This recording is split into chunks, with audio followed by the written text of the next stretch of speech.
In an unidentified city of constant rain and urban decay, Detective William Somerset, Morgan Freeman, is preparing to retire and leave the horrors of the city. Before he retires, he is partnered with Detective David Mills, Brad Pitt, a cocky, young and show-tempered cop from Springfield, a comparatively small town. He and Somerset meet at the scene of a homicide Somerset is investigating. Somerset offers to take Mills out for a drink so they can talk and get to know each other, but Mills is too eager to get right to work and is unimpressed with Somerset's attempt to mentor him. The two investigate the murder of a morbidly obese man, Bob Mack, who was fed spaghetti until a kick to his stomach burst him open. Somerset investigates the murder while Mills is given the murder case of prominent defense attorney Eli Gould, Gene Borton, with greed written in Gould's blood on the floor. Gould was forced to carve a pound of flesh off of his body and subsequently bled to death.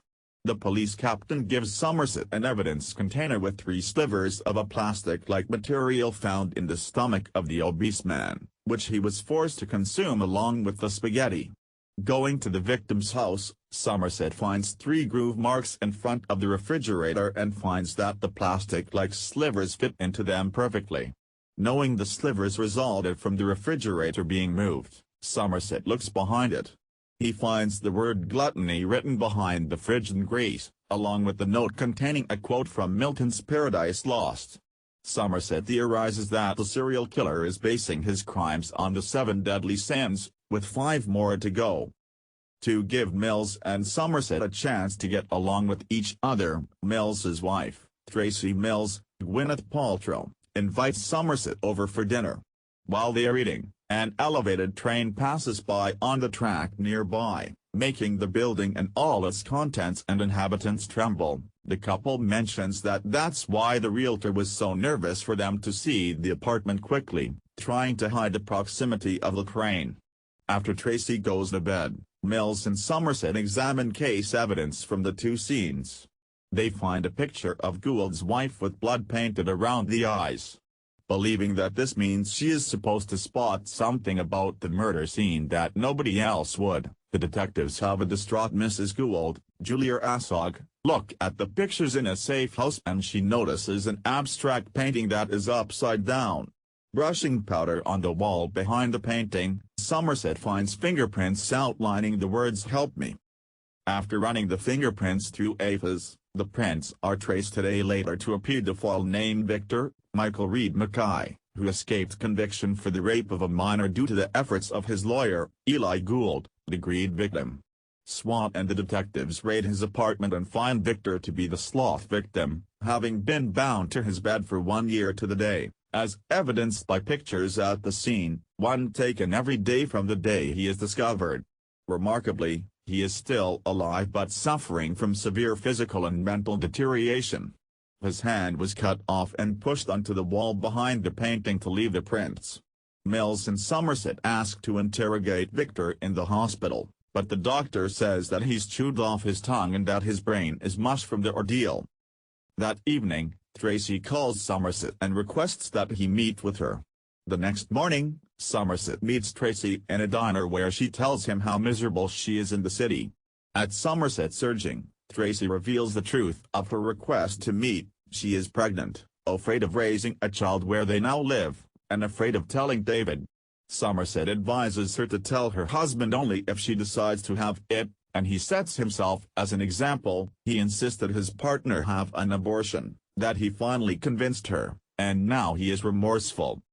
Later that day, using a contact in the FBI, Somerset gets a library list of people who have borrowed books related to the 7 deadly sins. The list leads the detectives to a man named John Doe, whose apartment they visit soon after. Doe, his face hidden, sees them as he comes home, pulls out a gun, and begins shooting. After a short chase, Doe hits Mills with the tire iron, keeps him subdued at gunpoint, but lets him live and suddenly flees. Mills wants to force their way into Doe's apartment, believing that they have probable cause because Doe shot at them. Somerset tries to talk him down, saying the method they used to find Doe's apartment was illegal and that Doe would go free if they caught him. Mills kicks the door in anyway. While they search the apartment, After bribing a resident to claim she had called the detectives about Doe, they find notebooks of his thoughts, trophies of the crimes, and a picture of Mills fighting off Doe, who, at the time, was posing as a press photographer. John Doe calls the apartment, congratulates the detectives on finding him, and apologizes for hitting Mills, telling the young detective that he admires him greatly. Their actions, he says, have caused him to change his plans, and he hangs up. They also find a photo of a young woman, a prostitute, Kat Mueller, who they believe may be the next victim. A receipt leads them to SE7EN Leather Shop, where Doe placed an order for a sexual device. The girl is soon found dead in a room with lust written on the door.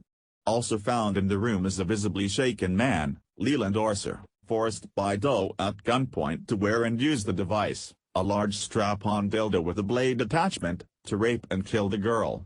The owner of the place, Wild Billy, Martin Serene, can give no clue to the physical aspect or the briefcase John Doe used, as every customer used to carry special clothes or equipment into the place. The next morning, a model, Patty Shantz, is found dead with pride written on the crime scene. Her nose has been cut off, to spite her face, upon which Doe gave her the choice of suicide by sleeping pills or calling for help and living scarred. She chose the former and swallowed the pills. As the detectives return to the police headquarters, John Doe walks up to them, his hands bleeding. He shaved the skin from his fingertips to avoid identification, and gives himself up. He talks to his lawyer and agrees that if he can take Somerset and Mills to 2 more bodies, he will confess to all the murders. Doe's lawyer also warns that if Somerset and Mills don't agree, Doe will plead insanity and the last 2 victims may never be found. Wanting a confession, the detectives agree. Somerset and Mills both have microphones taped to their chests so the rest of the task force can monitor their conversation with Doe. During the prep, Mills tries to tell Somerset about a concern he has with Tracy, but can't bring himself to talk fully about it. As the 3 travel to the desert outskirts of the city in a car, they are trailed by a police helicopter for security, flown by John Santon and James Death. Doe explains his rationale behind the murders as a way of showing people the truly evil nature of the world, as well as his desire to punish the wicked.